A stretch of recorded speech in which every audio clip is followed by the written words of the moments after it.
Attention, ladies and gentlemen, we are starting. Yes? Please take your seats, stop your conversations. Keep them for the corridors and for the lunch after the event. And thank you very much for being here with us today. Ladies and gentlemen, esteemed guests and advocates for the Roma equality. Welcome to the conference entitled 80 Years of Roma Holocaust, Lessons Learned to Ensure Non-Repetition. It is both an honor and a solemn duty to gather here today to commemorate the dark chapter in our human history and to reflect on the lessons it offered to us. I would start with some housekeeping first. We have a translation, yes, German, number 1, Deutsch, number 1, Spanish, number 8, ocho, yes,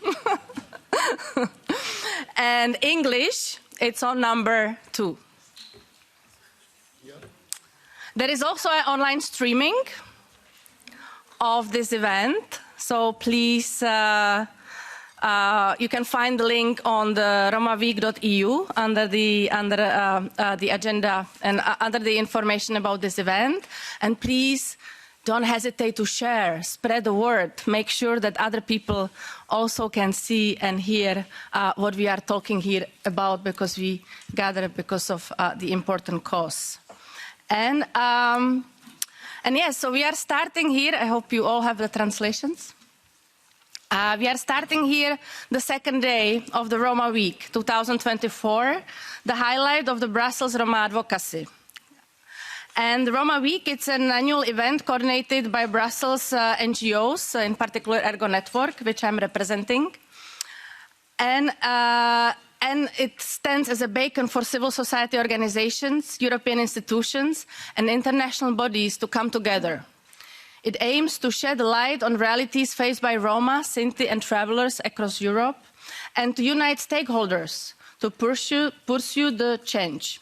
I'm Gabriela Hrabaňová, I'm the director of the ERGO Network, and it's really my great pleasure to extend warm welcome to each and every one of you here in the room and also online. The organizers of this event are Patricia and Caro from the left in the European Parliament, coming from Spain, ERIAC and ERGO Network. And this year, our gathering is particularly significant because it aligns with a special moment in European politics, the upcoming European election. But also, we are reminding ourselves about 80 years ago, where thousands of Roma men and women and children perished in the gas chamber of Auschwitz-Birkenau. And despite this passage of time, many European countries have failed to acknowledge the atrocities committed against the Roma community during the Holocaust. And moreover, we are also seeing incidents of violence, such as murders. In 2009, there was a 5-year-old guy, Robika Čorba, and his father killed in Hungary. Stanislav Tomáš in the Czech Republic early in 2021. And very recently, the example of killing of Nicholas Dirda in June 23 in Czech Republic was actually even went without the punishment of the aggressor. He was practically left free without any punishment. And we also hear degradatory statements by our politicians and systemic neglects during the crisis like COVID-19 pandemic. And we continued to face the marginalization and discrimination for all the Roma and travelers and Sinti across the communities. I'm cutting a little bit my speech because we are on short of the time, and I really would like to look for the future. The elections are the biggest challenge and the test for their democracy, and we really have to make sure that we would not let the fascists and the far right to win the majority in this place in the European Parliament. And not to forget and to make sure that we actually can still benefit from the fact that we have the survivors of the Holocaust. We also brought one here. It's Christoph Feil. He's a survivor of Holocaust. He's a Sinto. And he already spoke on the Holocaust commemoration on the 2nd of August in Auschwitz last year, but he also spoke this year in the UN commemoration in New York. And we are very glad to have him here today.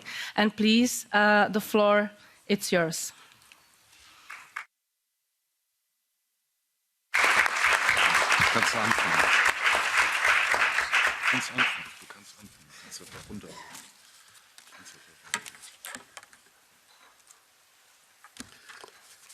Ai, Mamma mia. Sehr geehrte Frau Vizepräsidentin.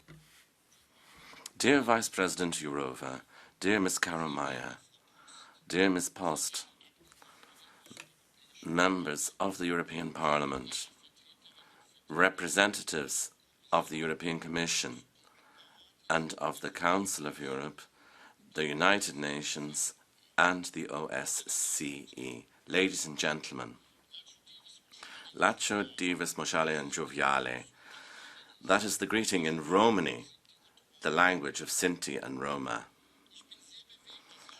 I am very moved that I can speak today in the European Parliament as a Holocaust survivor and representative of Sinti and Roma.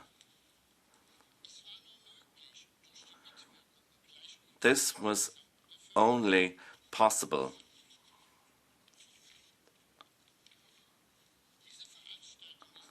This event is an important sign of international recognition of the forgotten Holocaust of Sinti and Roma, which has been ignored and denied for decades and is still embedded far too little in the collective memory of our societies.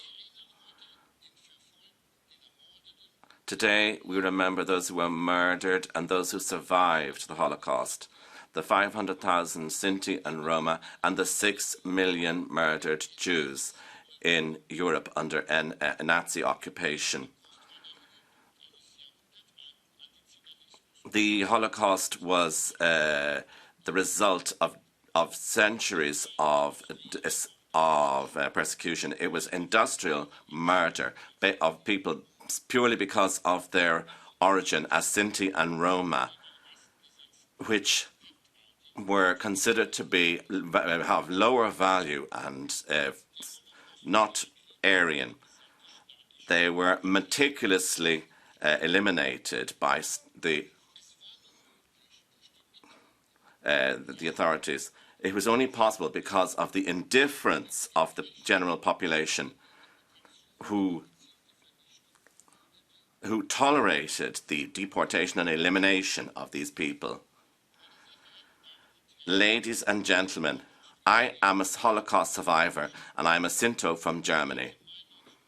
In May 1940, my entire family, we were deported from our hometown of Trier in Germany to the German-occupied Poland simply because they were Sinti.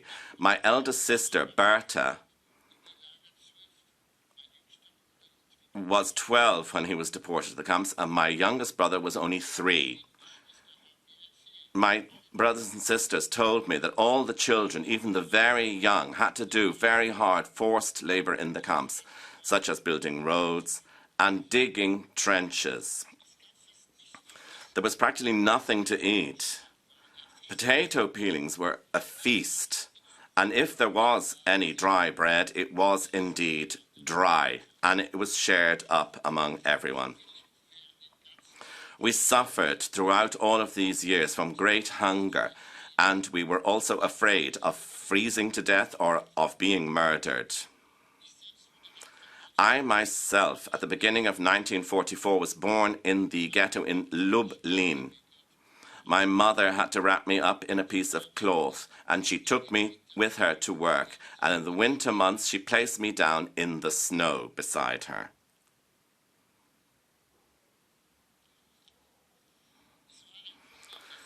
It was a miracle that I and my immediate family survived at all.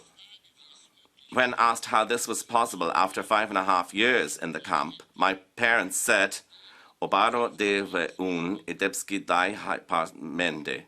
God and the Mother of God were with us in Romani.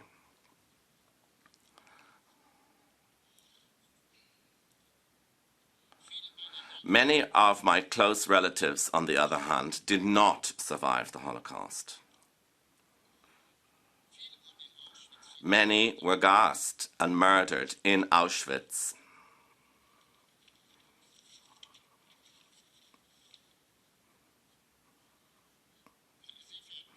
Ladies and gentlemen, the end of the war did not mean, for us Sinti and Roma, did not mean the end of exclusion, humiliation or persecution.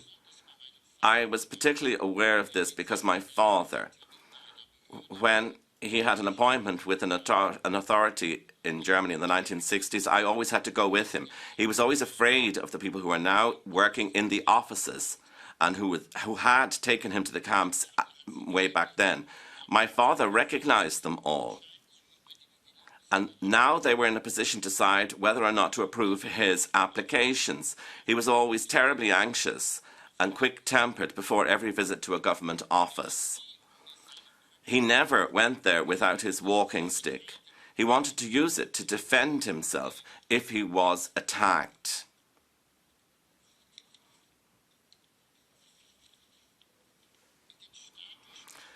In the state authorities of the Federal Republic of Germany, perpetrators who were responsible for the deportation and persecution of our families during the Nazi era made the decisions about our applications for compensation. Anti-Gypsyism continued uninterrupted in Germany and in Europe, and it led to racial exclusion.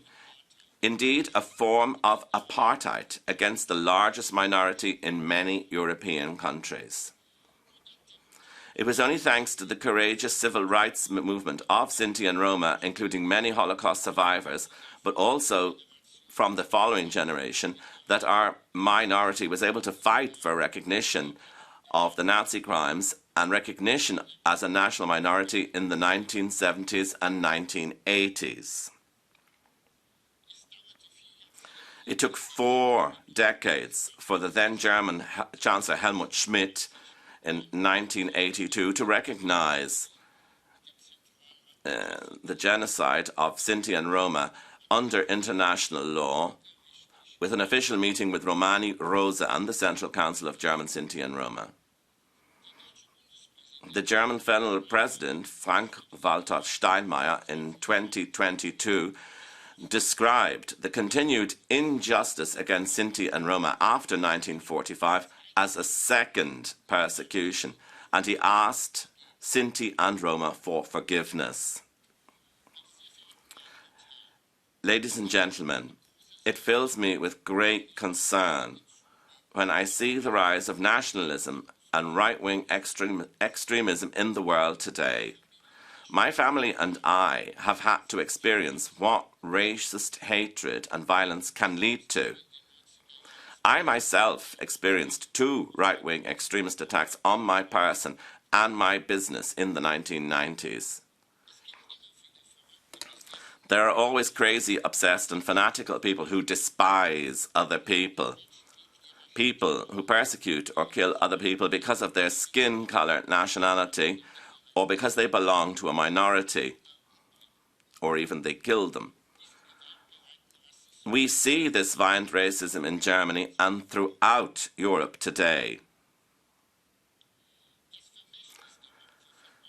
The legacy of the victims of Auschwitz is an obligation and a responsibility for all nations and for the European community gathered here. It's not just about protecting minorities such as Sinti, Roma and Jews. It is about the fact that today, more than ever, we must defend our democracy and our rule of law. Ladies and gentlemen, on the 2nd of August every year, we commemorate the last 4,300 Sinti and Roma in the German Nazi concentration camp Auschwitz-Birkenau, who in that night in 1944, in spite of fierce resistance, they were murdered by the SS.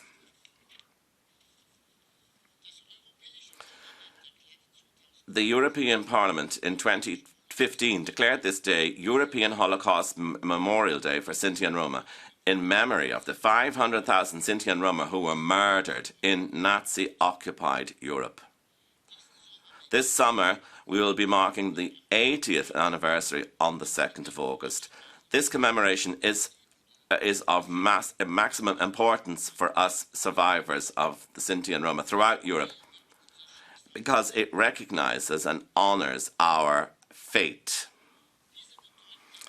This important 80th anniversary should strengthen the visibility and the recognition of the Holocaust of Sinti and Roma to a European level. Historical remembrance always means direct responsibility for the present. This year, it was my great honour to give a speech as a Holocaust survivor to the United Nations on the 27th of January in New York on the International Holocaust Remembrance Day. I appeal to all member states in the United Nations to recognise August the 2nd as International Holocaust Remembrance Day for Sinti and Roma, and to commemorate this year's 80th anniversary at the Auschwitz-Birkenau Memorial in a dignified manner. I would like now to reiterate this appeal here at the European Parliament today. I ask all EU member states, all parliamentarians, all international organisations, and the broader civil society for their support. The official commemoration of the 2nd of August at the Auschwitz Memorial is organised by the Central Council of German Sinti and Roma and the Association of Roma in Poland in cooperation with the Auschwitz-Birkenau State Museum. Together with many partners, there will be a framework programme around the date of the 2nd of August. On behalf of the organisers, I would like to invite you all to take part in the commemorative events for the 80th anniversary. Personally, I am particularly looking forward to meeting hundreds of young people from all over Europe who will be coming together in the youth commemoration programme Dich ha ne bisher. It is very important for young people in Europe to have the opportunity to visit memorials and places of persecution and resistance and to learn about the Holocaust. Above all, I would like to call on young people from around the world to carry forward the memories of us contemporary witnesses and the remembrance, and to carry it forward into the future. I hope that you will stand up for democracy and against anti-Gypsyism, anti-Semitism, and all forms of racism with courage and commitment. Thank you for your attention.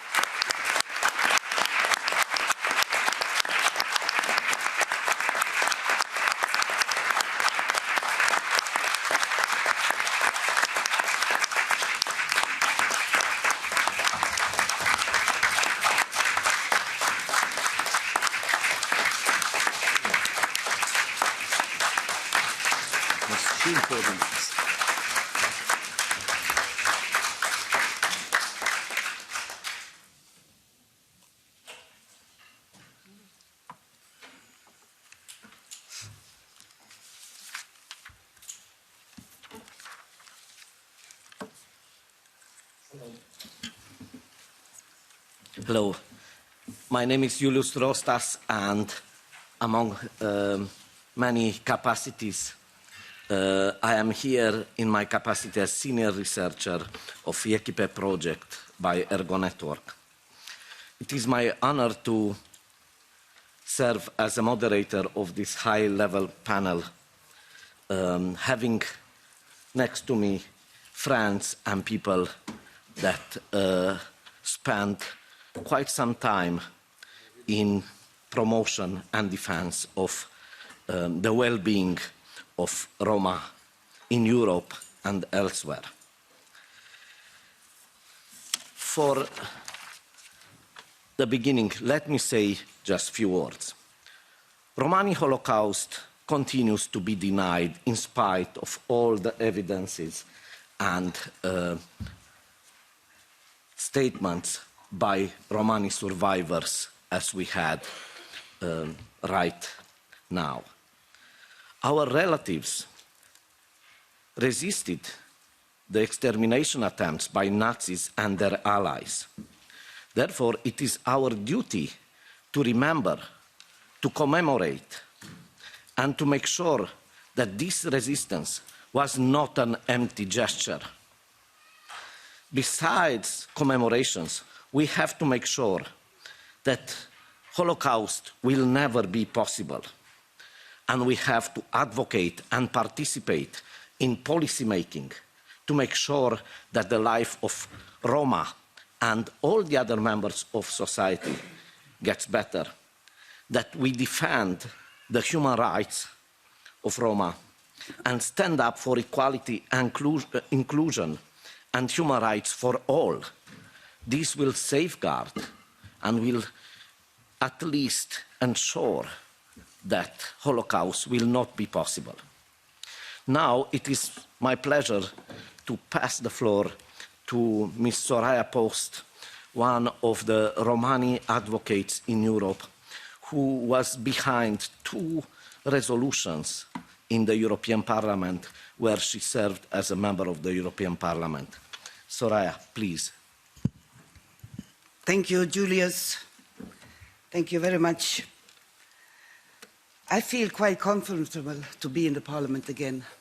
I'm sorry I didn't run for another election because I think it is important that we find members, politicians, humans who really want to make change, because we are really in a need for a political change in Europe today. Dear Patricia, thank you for the invitation. Zelko, Gabi. Dear Mr. Christian Feil, I am honored to be in the same room with you, and thank you for speaking out. We all need to listen to this. We all need to listen and to put it in our heart and to go further into the future with the strength from you, with the pain from you. I want to start to ask for an apology. I'm sad and I'm sorry that my generation didn't manage to put an end on these neo-Nazis, that you, as a survivor, have to listen to them again about their propaganda and hate speech. My apologies. We could have done better. Dear participants, never forget, do your best. We have to honor these people who struggled, who died, who give us the testimony today. It is our responsibility to wake up, to stay awake, to be standing and walking and running, not to be crawling any longer. My people, Roma people, Sinti people, we are too, too humble sometimes. So please stand up and proclaim your rights and your history. As you might know, I was a member of the European Parliament between 2014 and 19. But I have been a political activist all my life, since I gave birth to my daughter. She's 45. Because I didn't want her to suffer the same anti-Ziganism, anti-Gypsies as I did. I was born into anti-Gypsies. I faced it. Yeah? My mother was sterilized, forced aborted. I was deported from my family to a farmer, me and my brother. I was not allowed to go to school because I was a Sinti girl. I had to do a huge psychological test as a proof to say to them, she is capable to go to school. And go on and on and on like this, yeah? After decades of work, I am very frustrated that we have to see neo-Nazis marches on our streets, parading on our squares and spreading hate speeches.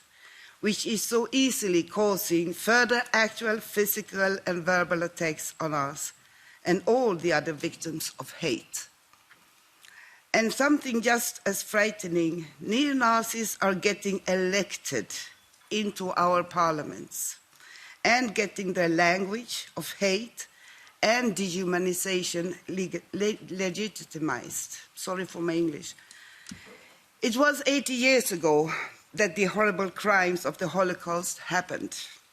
Yet the atrocities and systemic discrimination have not stopped. The anti-Gypsies is more sophisticated today. Yeah? I always believed and hoped that if we educate our citizens, they will be able to read the signals.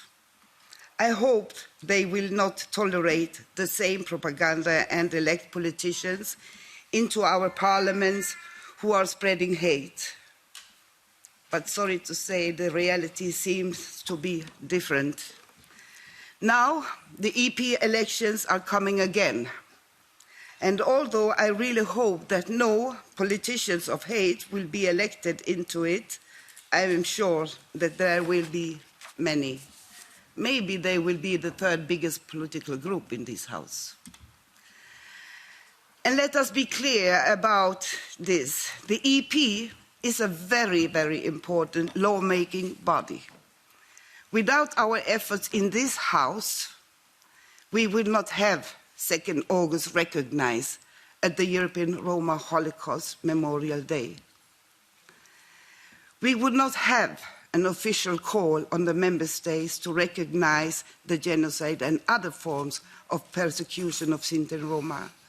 We would not have recognized the terminology, the fact of anti-Gypsies, the specific form of racism towards Roma.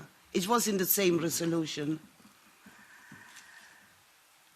And we would not have dedicated funds for a civil society monitoring of the situation of Roma in Europe. We would not have a broader EU framework for Roma national Roma inclusion strategy. Checking also Roma participation, equality and inclusion, etc., etc. So one very important lesson that we could learn in the recent years, we need Roma and pro-Roma members of the parliament who will fight the fight in this House, because it's not only outside, yeah, it's also inside,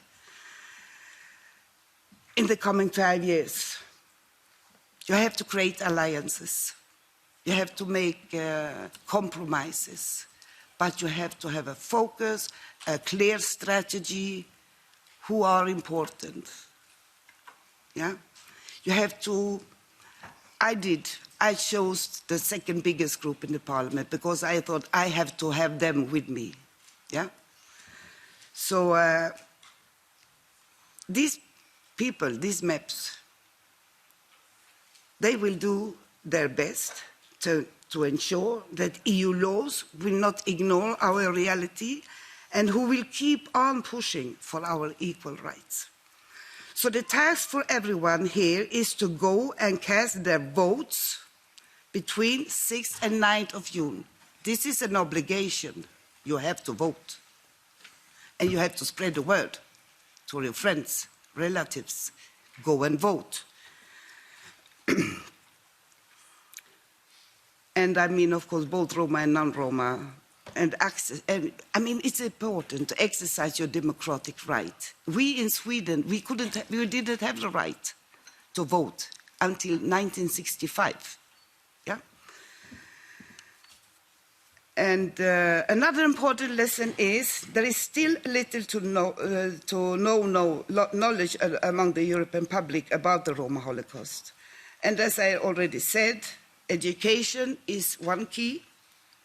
So we have to continue our work of spreading the knowledge about the Roma Holocaust at all levels and all sectors and in all circles of education, from our classrooms to our conversations with our friends or colleagues, also by dinner table, from literature and art to courtrooms where we fight for heritage sites to be built instead of pig farms. Thank you. Thank you very much.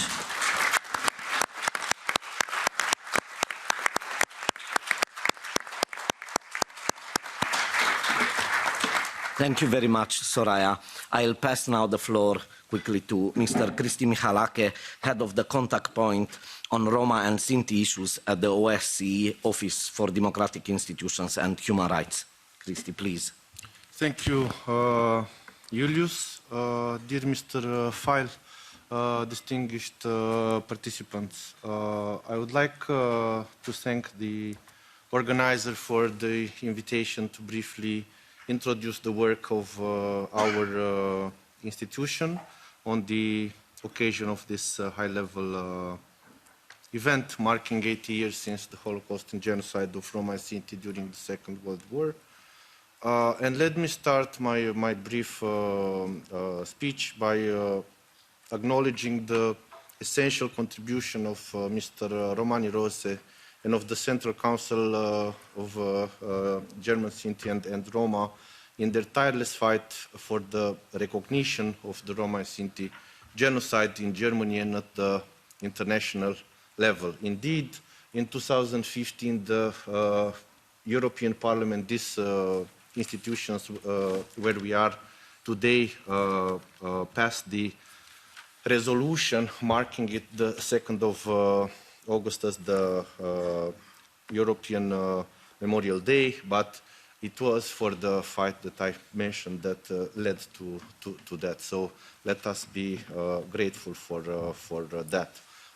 Coming to the work of our organization, let me remind you that in 2003, the Organization for Security and Cooperation in Europe adopted the OSCE Action Plan on improving the situation of Roma and Sinti within the OSCE area, whereby the participating states committed to improve access to education and to include Roma history and culture in the national educational curricula.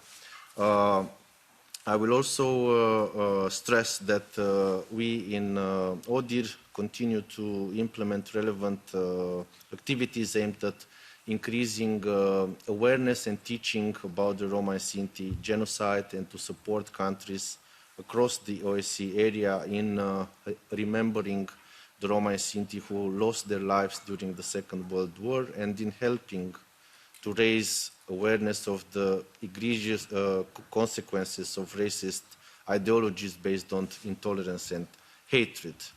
I also want to note that we in ODIHR collect information on Holocaust remembrance and education in the 57 participating states of the OSCE and publish a biannual report on Holocaust Remembrance Days in the OSCE region. I want to briefly inform that based on the latest report, which was released in January this year, the OSCE participating states have provided information on when, where, and how OSCE participating states promote the commemoration and study of the Holocaust and the genocide of Roma and Sinti. Based on these responses, 32 states have established official days to commemorate the Roma and Sinti genocide, and 3 states commemorate the Roma and Sinti genocide on unofficial days. When it comes to training for teachers covering the Holocaust, 40 participating states reported training of teachers to educate about the Holocaust. 26 participating states provide teacher training. 23 states have memorial sites, while 20 states teach in primary schools about it. Going further, I also want to stress that despite these developments, knowledge of the history and culture of Roma and Sinti is still marginal or inexistent among the general public. Young people are increasingly less aware of the tragedy of the Holocaust while being exposed to Holocaust denial, distortion, and trivialization, particularly online. And there are even fewer Holocaust survivors left to tell their stories. Commemoration and education are therefore key tools that can help raise awareness about the disastrous consequences of prejudice and hate. I will also want to conclude also reminding us, it was said by Mrs. Post, that as this year is marked by election, and not only at European level, but at national level in many countries across the OSCE area, and sadly that electoral campaigning and political discourse often sees intolerant and anti-Roma rhetoric incorporated in public discourse. Unfortunately, nowadays, not only by populist and far-right political actors, but also by mainstream politicians and parties.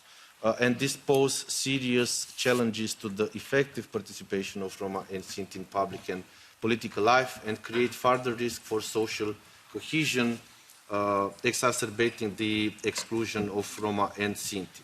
Let me conclude by saying that we in ODIHR and our partner organizations, including among others the Council of Europe and the International Holocaust Remembrance Alliance, will continue to support countries in commemorating the Roma and Sinti genocide within the OSCE region, to honor the memory of the victims, combat historical denial, and to introduce Roma history and culture in educational texts with particular consideration of the Holocaust period. Thank you for your attention. Dicta na bistar.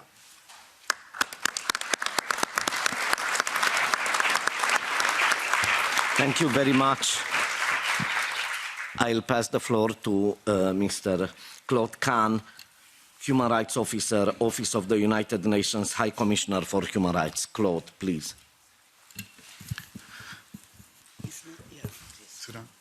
Tavinsaste, Lachodivus. I would echo the words of my friend and colleague Julius and say that it is a great honor to be here again among friends and good colleagues as we continue this long-term work. I was introduced, my name is Claude Kahn. I work for the United Nations Office of the High Commissioner for Human Rights. As everyone in this room is aware, the United Nations is an organization that was established in 1945 to ensure that the world would never again see war and would learn the lessons of the last global conflagration. I think it's not a terribly controversial statement to say that at the moment we are not learning that lesson well. And as your organization, our organization, the world's organization, we are in a very stressed and difficult time, and one that many people are asking whether we will get through. I want to use my time here and really honoring the voices that we've heard to tell just a brief story that I think also can point us in hopefully a more positive direction, or at least one that emphasizes our collective responsibility. In 1996, the first government of the Czech Republic in its post-independence phase collapsed, and a caretaker government, a technical government, was appointed for 6 months. That was the first Czech government that really took seriously the situation of Roma in the Czech Republic. They adopted a Roma office, and they gave themselves 3 tasks to achieve in the first 6 months during their 6-month term. One of those tasks was the removal of the pig farm at Leti. They did not manage to do that in 1996, and as I think also that you're all aware here, that was achieved finally in 2022. I didn't do the math, but it's 25 good years after the first commitment by a government to do so. I tell that just to say one thing. One is, as we've heard and as everyone knows, the recognition of the Roma Holocaust has been late. As late as 1996, it was still possible both to have a pig farm in a concentration camp and also to completely fail to manage to get it out for various public pressure reasons. Secondly, it has been more difficult than anyone, I think, imagined at the time to do this work and to achieve anything in it. It was possible to imagine that that was a 6-month task, when in fact it turns out, given the forces at issue, it was a 25-year task. Nevertheless, we managed, and here I'm saying a collective we, because also the community that exists now and exists to take down that pig farm was unimaginable in 1996. And by that I mean government commitment, European institution commitment, United Nations commitment, and above all, a mobilized, vigorous, thoughtful, impassioned, intelligent Roma movement that has made that happen. And so, as I started, we are nowhere near finishing this work. If anything, what Soraya said, it is more difficult now than it has been in a very long time. And yet, I think we do have the collective resources to do those, to move things forward. So on this project of memory and remembrance of the Holocaust, we do it because we have a duty to our families, our communities, our societies, our countries, and the world to remember and to honor the dead and to honor their legacy. But we also do it because of the situation we find ourselves in now, because the lessons have obviously not yet been learned, and it falls to us to keep trying to do them. So I hope that we can continue to work together on this project. I unfortunately think we have many years ahead to do that, but I am heartened by the strength of this community, and I take the removal of the pig farm and the handing over of the management of the new memorial to a Romani institution, the Museum of Roma Culture in Brno, as a positive signal that we can achieve these things. Thank you.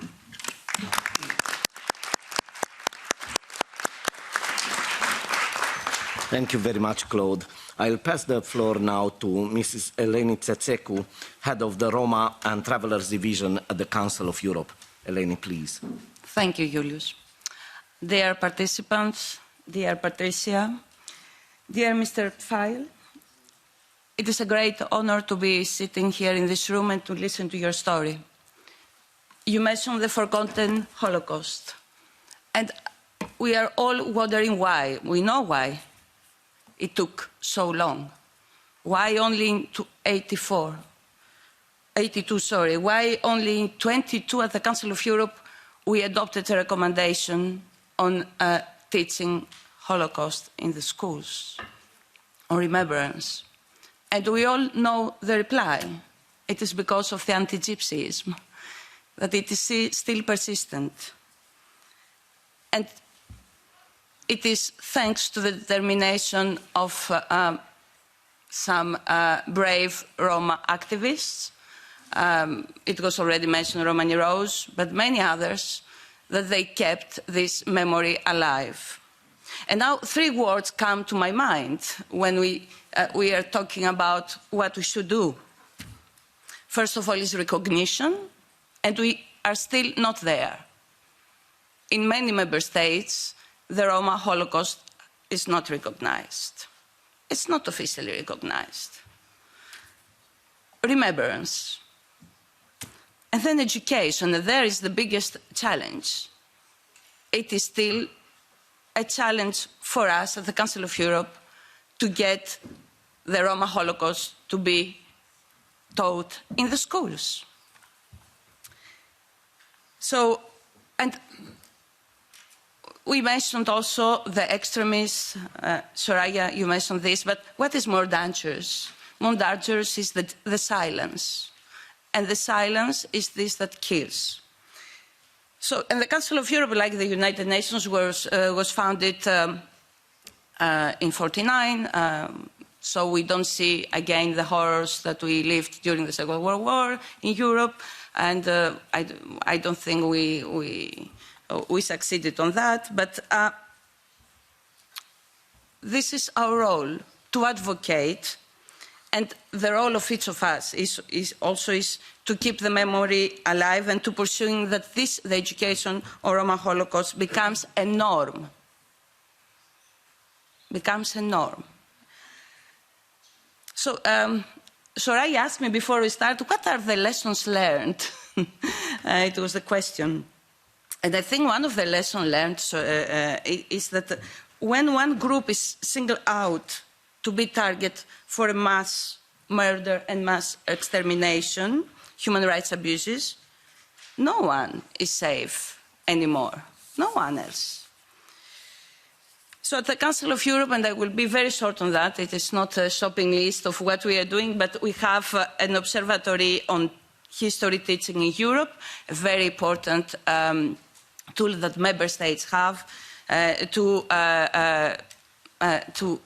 teach in the right way history in the classes. There is a case study in the Holocaust. We have, as I already mentioned to you, recommendations to member states on Roma and travelers' history and on remembrance, passing the remembrance of the Holocaust and preventing crimes against the humanity. We also have monitoring bodies that they persistently point out the gaps in the area of making the case of the benefits brought by the inclusion of Roma history and culture in the education.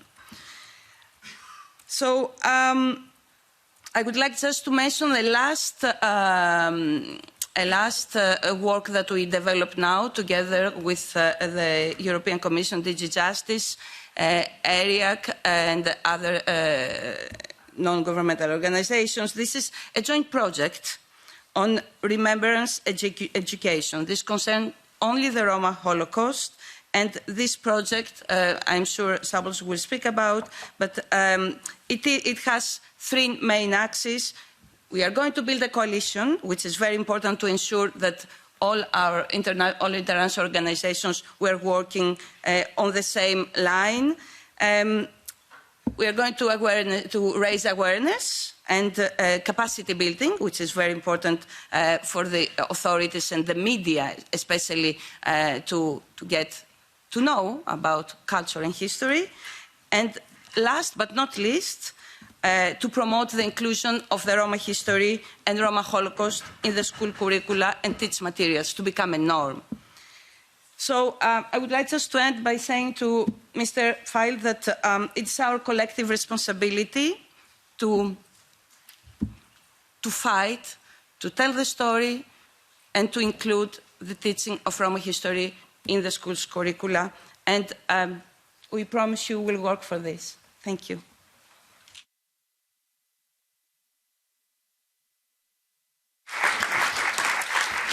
Thank you very much, Eleni. I'll pass the floor now to Mr. Sabol Schmidt, Head of Unit for Non-Discrimination and Roma Coordination in the European Commission. Sabol, please. Schönen Dank. Ich möchte auf Deutsch anfangen. Thank you very much. I'd like to speak a few words in German because I'd like to address Mr. Feil.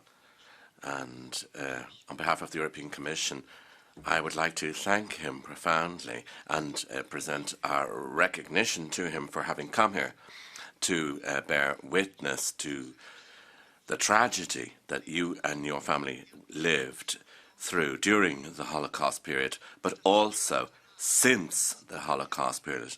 So as a recognition and trying to make good, efforts to make good have not been made for decades. And in fact, the recognition came many decades later. later, and indeed forgiveness. Many,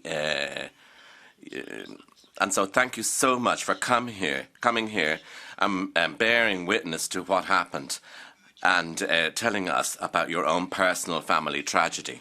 It is actually one of the traps we are often walking into when speaking about the victims of Holocaust, that we are looking very much on the figures and not on the people, not on those people who survived this tragedy and who had to live with their trauma for decades alone, which were left alone by the society, which didn't got any support, any recognition, any reconciliation over many decades, and many of the survivors did not even see the day when some sort of recognition was happening. I must admit that also the European Union was not very quick in recognizing the situation of its largest ethnic minority, Roma. It took us until 2011 that we started for the first time with a dedicated policy which was directed towards the ethnic Roma, and at that time it was a socio-economic inclusion program.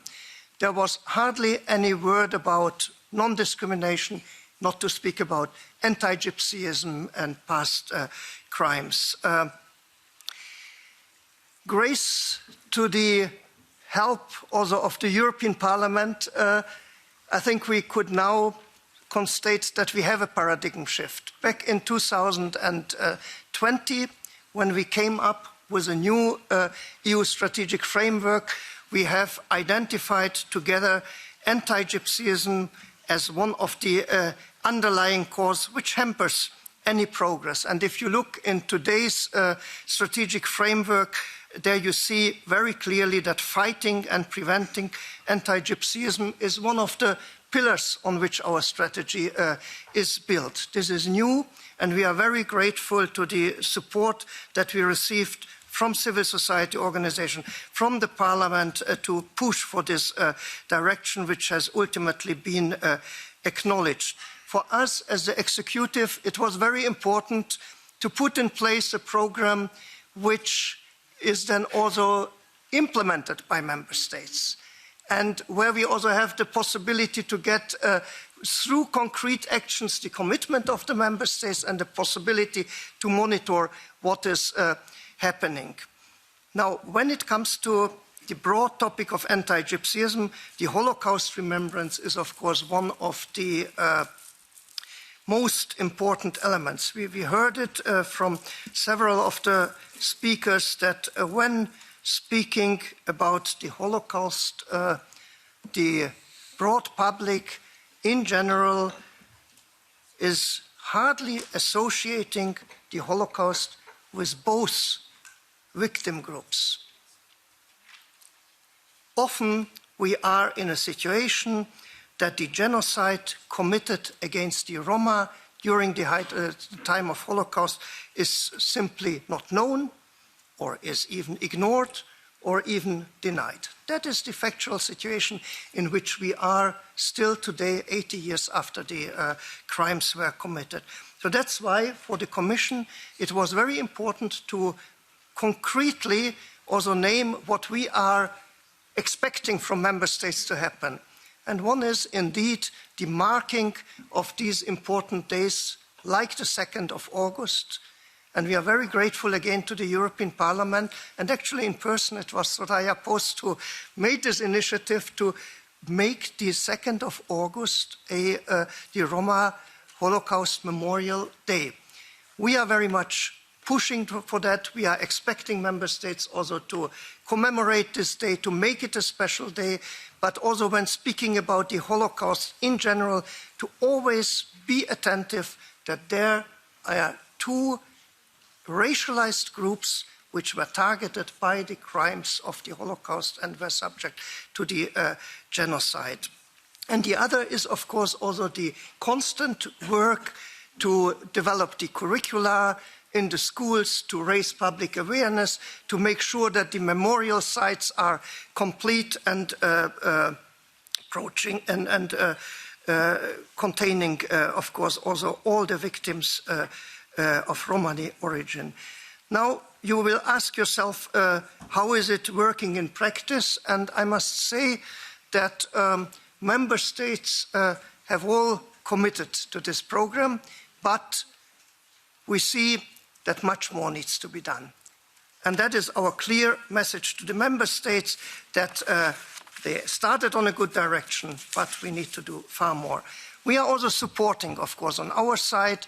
We have, for instance, together with the UN, UNESCO, a campaign about the facts. It's a social media campaign to establish the historic facts.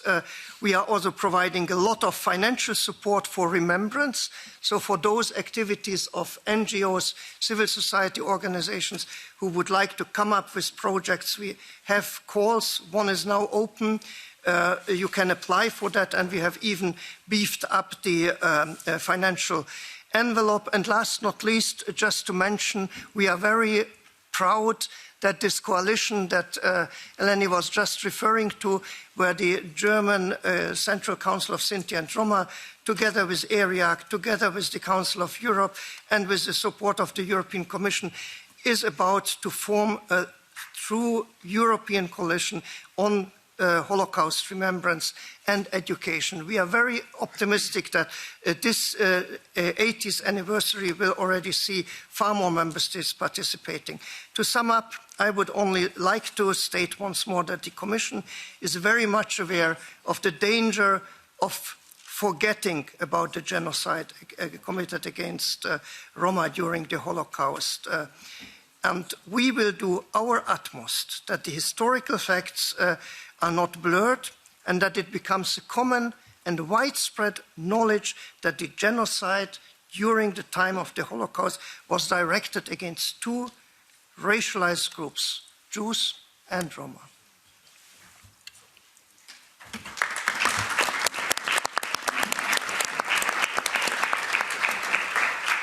Thank you, Szabol. As an old former politician, I steal the floor. Anyhow, I just wanted to, and thank you, because you are all honoring me for the 2nd of August, and I'm very proud of that, and I'm also happy that I was here in the Parliament. But I would like to share that honor together with Jonathan Mack, Mr. Jonathan Mack, and ERGO Network. Thank you, for all to know. Thank you. Thank you very much, Soraya. Let me just wrap up this session before we move on. And I'll just try to give some hints on what our distinguished speakers talked about. Silence kills. Yeah. Let's not forget that not talking about Holocaust, remaining silent about that, is the paved way to forget this important event for Roma, and not only. There is progress when it comes to Holocaust recognition and education, but much more needs to be done to make sure that repetition is not possible. Yeah. There is recognition and there is teaching, but we have to make sure that Roma themselves have a saying in what type of research and knowledge is produced about Holocaust and how it is taught. Well, we have to respect the survivors, and I'm very glad that we had Mr. File Amaro Kako today here to speak about his experiences and his family's experiences. Yeah. We have also to honor the memory of those that are not with us anymore. And the best way to do that are two ways. On the one hand, to fight against anti-Gypsyism. Roma and non-Roma building alliances for that. And a very simple way, go and vote and use your rights to ensure that politicians promoting hate will not be elected. anymore. So let's move on now to the closing remarks. And it's my pleasure to invite Mrs. Patricia Caro, member of the European Parliament of the Left Group, and our host today, to give us her words. Patricia, please. Thank you all for being here. I'm honored to chair this closing session of this high-level conference commemorating the 80th anniversary of the Sinti Roma Holocaust. If it's not a problem to you, I would like to speak in Spanish because we have the biggest group from Spain, amazing Roma women from the grassroots, and I would like to talk in Spanish for them. Os voy a presentar. I'm going to introduce Jellico Jovanovic, who is the president of the Roma Foundation for Europe and also chairman of the board of the European Roma Institute for Arts and Culture. And Jellico doesn't really need an introduction because we all know this person and their huge commitment for the rights of Roma people and his knowledge of the rights and advance of Roma people in Europe and worldwide. Thank you very much, Patricia. Thank you very much, ERGO, for hosting this important event. I will have to apologize for leaving earlier because we are having an event about the situation of Roma in Ukraine. And our special guest today in that event is Viktor Ilchuk, the Roma soldier who was given a Medal of Honor by President Zelensky for his bravery during the war. So I will start by thank you, Mr. File, for being here, and I saw how emotions overtook you while reading your speech, going through the pain once again. And I know that for the survivors, every time they speak about that experience, it is yet another time going through the pain and memory. But I know that you have this generosity for us to hear what you have to say with the hope that we are drawing the right lessons. Only then, you going through that pain, only then it makes sense. It is worth going through that pain again. I heard through the translation, I'm not sure whether this is exactly the phrase you used in German, but what I heard in the translation is that you described the whole experience as industrial murder. Yeah. And that for me is a critical thing to reflect on. When I hear this, and any planned message, any planned speech breaks apart. When we think about what industrial murder means. And when you spoke about those who were involved in deportation, were involved in the process of reparations. So then one needs to ask the following question. What do we expect today? After this testimony, what realistically we can expect today, especially from institutions and non-Roma? What we expect from the Gadget? The recognition came 40 years after. We've been building a memory for 40 years. And where is the memory today? National parliaments are occupied more and more by the neo-Nazis and the far right. We always say important steps are done, but more needs to be done in the future. But how much time we have?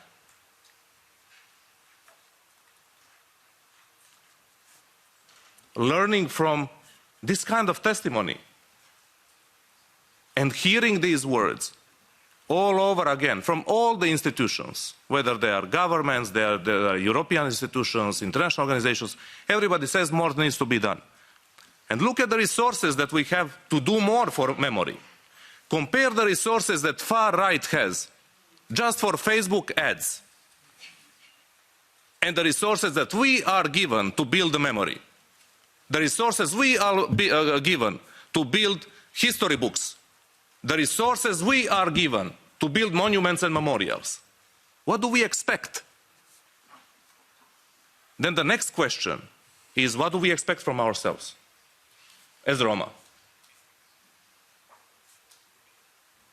That we continue emphasizing our differences in opinion, continue emphasizing our differences in which kind of group of Roma we belong, continuing emphasizing our differences in religion, in country, in Romani dialect, who speaks Roma, who doesn't speak Roma.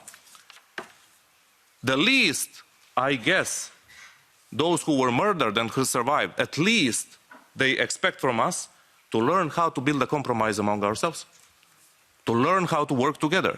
Because this is the only prerequisite to build political power and to resist the industrial level of murder. Otherwise, we can go through this kind of conference all over again. For another 80 years, we will remain in the same stage. We have also to recognize the mistake of my own generation, that we spent more time talking in the conferences and European Parliament and Roma Decade, etc., to talking to our own people. This is why Roma in Romania today support the far right. Some, not all, but some they do. This is why Roma were supporting Jobbik in Hungary.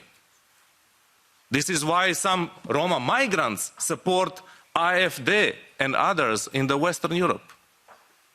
Our own people didn't benefit from the memory. So what do we expect from ourselves?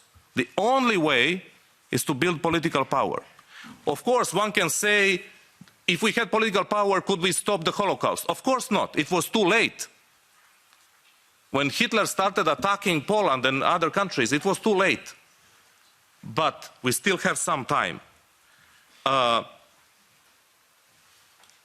It seems to me, hearing this kind of speeches and this kind of conferences, that we still operate under the assumptions of the 90s. That there is a liberal consensus on human rights, on protection of minorities and so on. Liberal consensus is broken.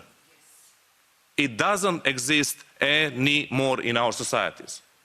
What we see, the rise of the far right, is only the consequence of that.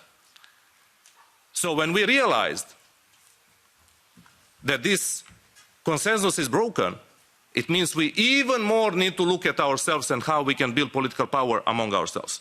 This is why we need to look at the European elections. Of course, American elections will decide a lot in the world, but there are also French elections. There are French elections in 2 years, Romanian elections this year, Bulgarian elections again. There will be elections in France. In every elections, we have to learn how to build political power. There is a very simple way to finish today's conference. To acknowledge that we are here because of Patricia. There is the reason why we are in European Parliament and why she is the host. The same way Soraya Post was doing. Now, unfortunately, we don't have her anymore. So this is where we have to build the power. The only way to do it is to ask Patricia, after we finish the conversation, how can we help to get you re-elected? It is not enough that we just say, go to vote for those who are not Nazis. Yes, but liberals, as well as many left, they don't go to Roma because they believe Roma don't vote, or if they vote, their vote is manipulated. So it is not worth going to Roma votes. We have to bring them there, but only with our own candidates. So let's see, after we finish this meeting, how many of us will approach Patricia and say, how can I help? You are re-elected. Thank you very much.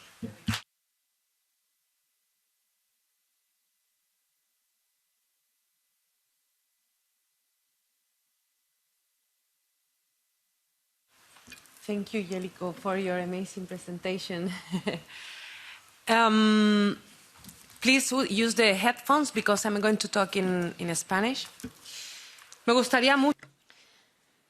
I'd really like to thank all of the speakers who have participated in this impressive morning event, and all of the participants, men and women from all over Europe. But above all, I would like to thank the Roma women who have come from Spain, the women who have come from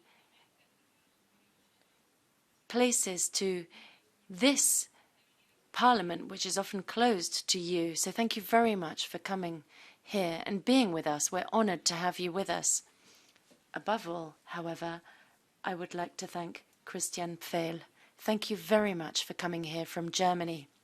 Thank you very much for bearing witness, for conveying your knowledge. I'm truly honored to have had you here with us, sharing. I'm honored as a gypsy, a politician, as a European citizen, and I hope that everybody will be able to take away from this room the emotion from this uncle. We use the term uncle when we want to express our respect for somebody. We're honored to have you here, and we'll take that away with us. I'd like to recall what Soraya Post said to us. Your speech was extremely powerful. And Soraya, I remember the first time I came to Parliament was when I came to see you, actually. I was a young girl, and a group of young women came here, and your image really had an impact on us. The importance of role models in politics is so important. It's important to have women in civil society as academics, and also women who participate politically in these spaces. Sometimes it can be quite violent, and we might talk about that elsewhere, but as gypsy women in these spaces where anti-gypsy politics tend to be constructed. So I remember your power that was so impactful when I met you. We need to remember that we need to be more ambitious in our claims. This is something that we recall on a national level. We need to be as ambitious as possible. We need to ask more of our politicians. We need to be more aware of our rights. Christian Micharaki was talking about the importance of working with young people, raising awareness among young people. Young people really have an idea of what's going on nowadays, and we often don't understand what they understand. They use language and they know other people, and the older generations might not be able to reach them. So it's essential that we convey our know-how to them, and that we also use their know-how and their capacity and their strength and their love of mobilization throughout Europe. Claude Kahn was also very impactful. He said we need 25 years to reach a decision that can be made in 15 minutes. That's realpolitik.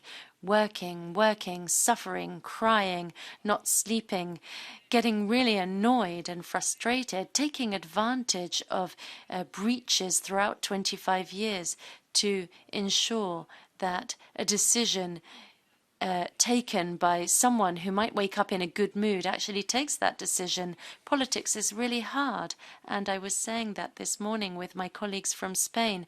It's a tough job. It's painful as well, but it's often really necessary, because otherwise other people will be taking decisions that affect us and our lives.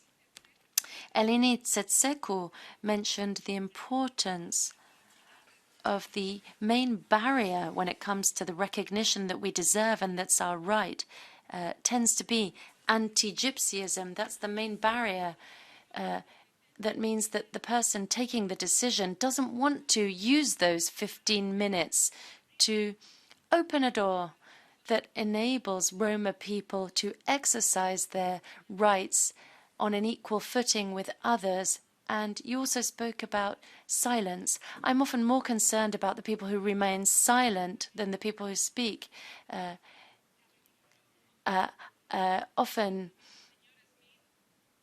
as Mr. Smith was saying, there's a change in paradigm when it comes to combating anti-Gypsyism, but we need to continue along the lines of implementing that change in paradigm on all national levels.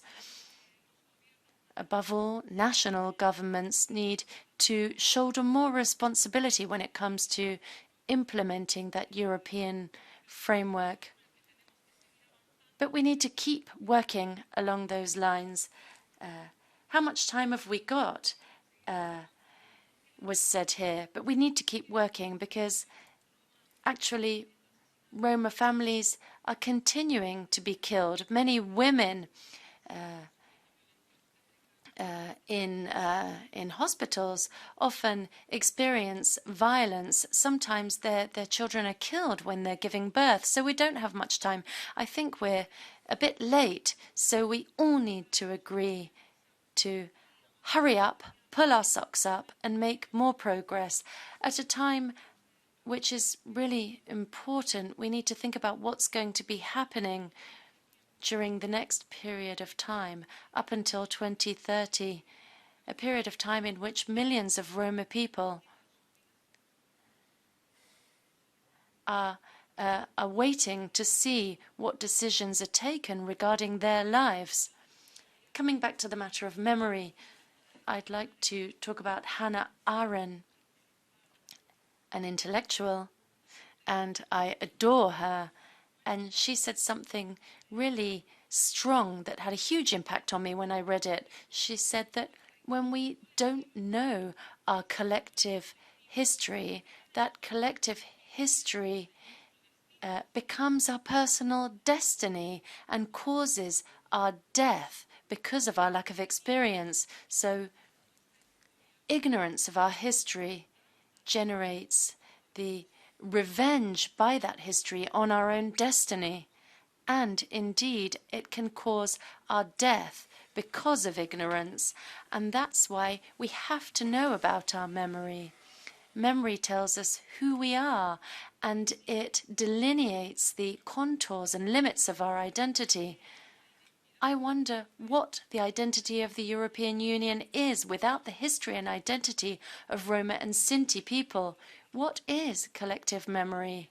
When we talk about collective memory, we always need to refer to a European history that recognizes as its own the history of women and men who are Roma and Sinti citizens. And why should it include the history of Roma and Sinti? Well, first of all, to pay tribute to the truth, because the Roma and Sinti Holocaust didn't occur separately from European history. It occurred within the context of European history. We're so used to the ghettoization of history, or the political ghettoization, and we need to start working more in the mainstream. We need to recognize our history as part of the history of the European Union, and European identity needs to be more strengthened more than ever because of what we were saying and what the previous speakers were saying. The threat of the return of totalitarianism is increasingly threatening the strengthening of European identity, and that's why the European Union needs to include our identity as its own, not including exclusion, not including gypsies as something that isn't really ours, but, well, they're here and they're living here. Well, no, that forms part of the European Union, part of its foundations. And how can we strengthen the recognition of the Holocaust as part of European history? Well, I think a lot can be said about that, but all I can do is contribute to taking the first step. The first step involves recognizing that the Roma and Sinti Holocaust didn't come out of nothing. It grew within anti-Gypsyism, but anti-Gypsyism isn't part of the Holocaust. It's the experience of women, men, and children for centuries, and it continues today increasingly, as we're all aware, and we've experienced that and seen it in the work that our organizations do on a daily basis. A couple of concrete cases. I'm not just saying this here. We're all aware the hundreds of thousands of studies, reports, resolutions made by different international, European, national, regional, local organizations, different bodies, the UN, the Council of Europe. Everybody talks about anti-Gypsyism suffered by Roma communities. But here I'd like to state a few things that have had a huge impact. I'd like to talk about Leazar, a young Spanish gypsy who had severe disability and was killed by 15 security guards, beaten by security guards. Who was ensuring the security here? But this child unfortunately died because of the beating he suffered, and we're still waiting for court case to take place. There are huge barriers to access to justice, at least in Spain. I think it's the fourth power in the Eurozone, and this forms part of this anti-Gypsyism that seems to be normalizing the ideologies of the extreme right. And how can I not talk about the daily experience of so many Gypsy women whose sexual and reproductive rights are violated, from obstetric violence to the aggression against women in maternity wards, or the most hideous cases of crimes against humanity, as Ms. Post said, forced sterilizations that the Roma women underwent in Sweden, Finland, Romania, Hungary, and Slovakia. And I like talking about Sweden and Finland because in the mainstream we see them as being really advanced, even feminized or feminist countries. But however advanced a country may be, sometimes we can see the extreme right ideologies in those countries, such as anti-Gypsyism. So the political color doesn't matter because everybody seems to agree on anti-Gypsyism. And what about in the classrooms? Children who suffer anti-Gypsyism in segregated classrooms, they receive poorer education simply because they're Roma people. Some people say that the problem is that Gypsies are together and the solution would be to separate them and ensure that these people deal with anti-Gypsyism alone. We really need to focus on the violence that children are experiencing. You might ask a Roma person, what was your first experience of discrimination? And they always talk about their childhood and the classroom. So we need to focus on that area. That's why I think it's important to recall that all of these cases occur because we don't learn from an institutional point of view. We need to talk about institutional education from our collective history. This jeopardizes the legitimacy of European institutions. They're really at risk because of the far right. But we need to focus or fight against hate. And I'll repeat this. If we don't know about our collective history, the destiny of Europe risks being punished once again by totalitarianism. Now, what can we do about this? If we want the European Union to continue with an increasingly strong identity, together we need to recompose our collective history. We need to strengthen alliances among European institutions and the Sinti population more than ever, and we need to strengthen ourselves against them with the view of eradicating anti-Gypsyism. Like my colleague Claude Kahn, I'm hopeful. My hope is that in this new political cycle, we can learn the lessons of the past so that we don't repeat the worst consequences of ignorance, and the presence here today of the Roma civil society experts from the world of academia, the European Commission, the UN, the Council of Europe, that really gives me hope, so that once again we will have an opportunity to build together a united, strong Europe, free of anti-Gypsyism, but above all, a world that will be safe for men and women who are Roma citizens. Finally, I'd just like to say, we've just received a message saying that, unfortunately, Commissioner Vera Jourova can't come here today because her meeting with the President of the Union has gone on. Obviously, the President has a lot to discuss, hopefully about Roma and Sinti people. So I'd like to give the floor to our colleague, Jonathan Matt, who I have known for a long time, since we were young. And I'd like to hear about what's going to be happening on the 2nd of August so that we can all be encouraged to join you on this during this event. Thank you very much.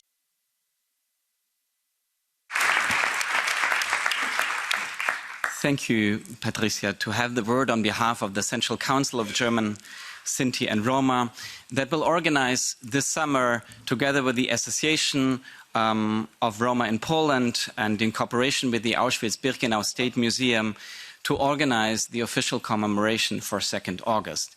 And we are very glad that this year, for the first time, we have an international partnership with the European Union, with the European Commission, with the Council of Europe, with IRA and ODIHR, and also with the UN, to organize this 2nd August and to create a very vivid event and atmosphere and program with you and hopefully for all of you. Christian Pfeil, in his speech, shared our invitation with all of you.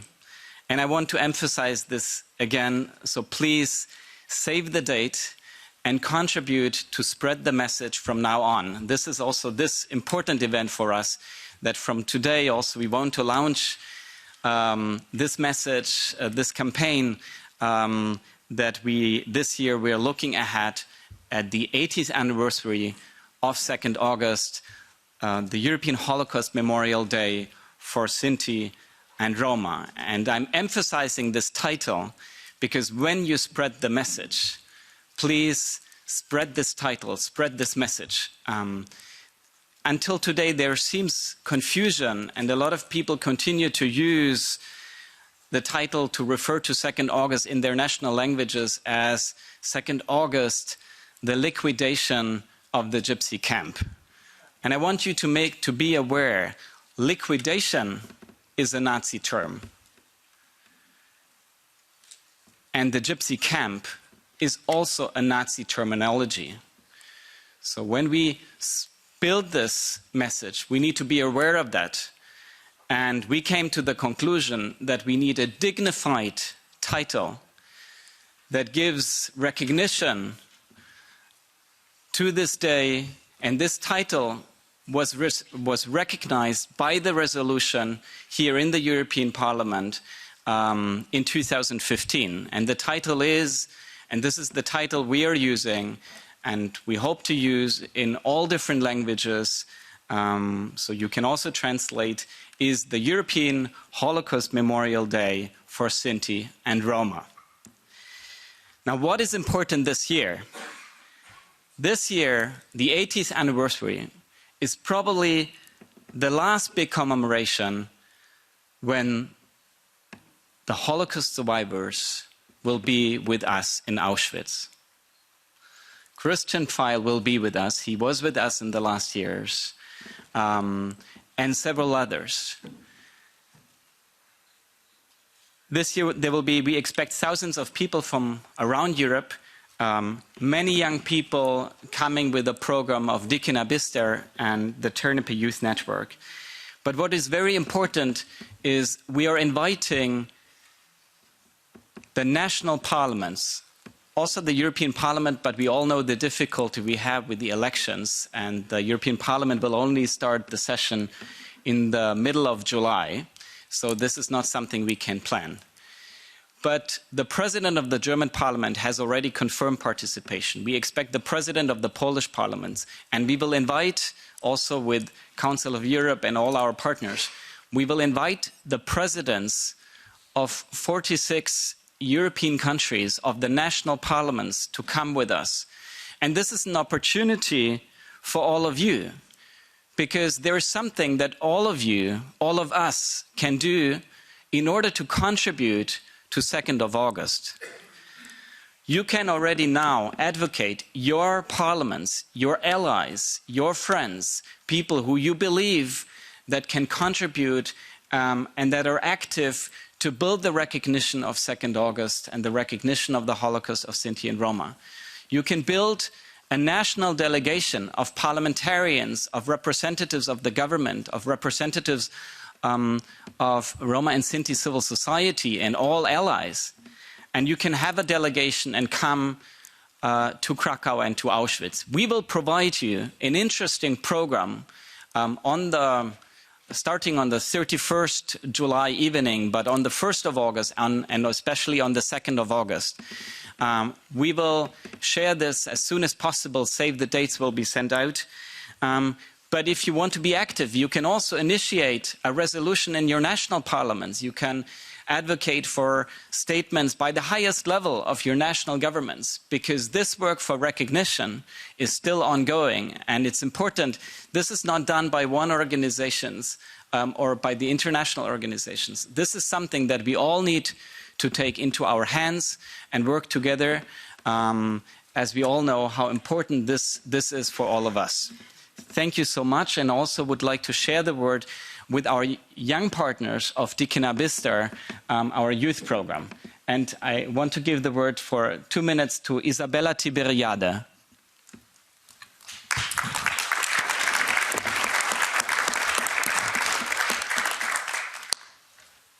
Yes, thank you so much, Jonathan. Gracias, Patricia. Thanks, Patricia. Doing this event, and thank you, Mr. Feil.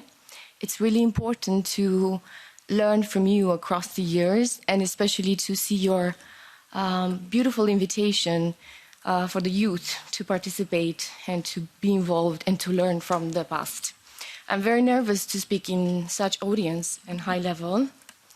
I see that young people young people and their role is, of course, recognized, but sometimes we are not in bigger spaces. So thank you so much for this opportunity to remind the work of Ternipe and Dikina Bistar, which they were active for the past 15 years, and they made a lot of contributions.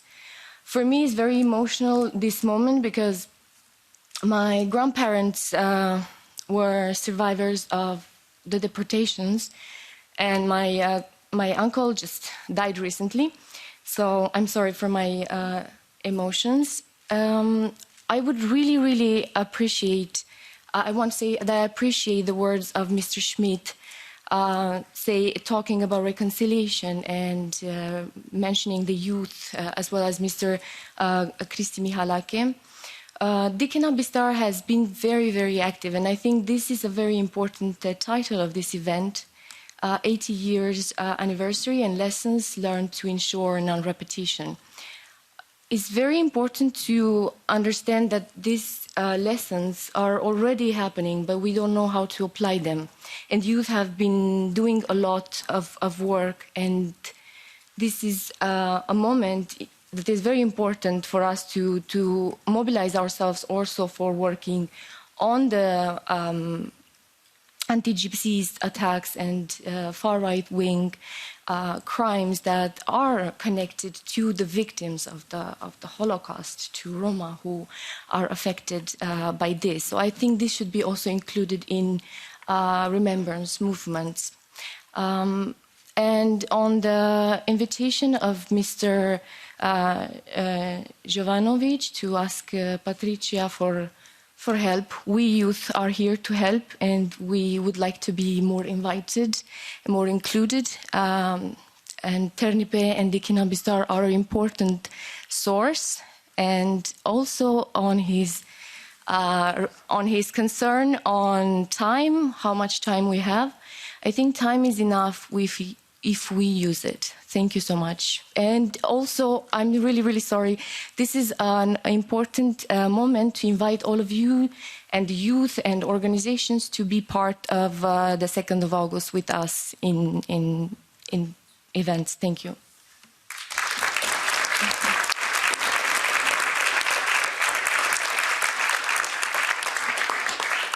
So, thank you to all. The food is waiting for us outside, so enjoy and let's talk. Thank you. Bye-bye.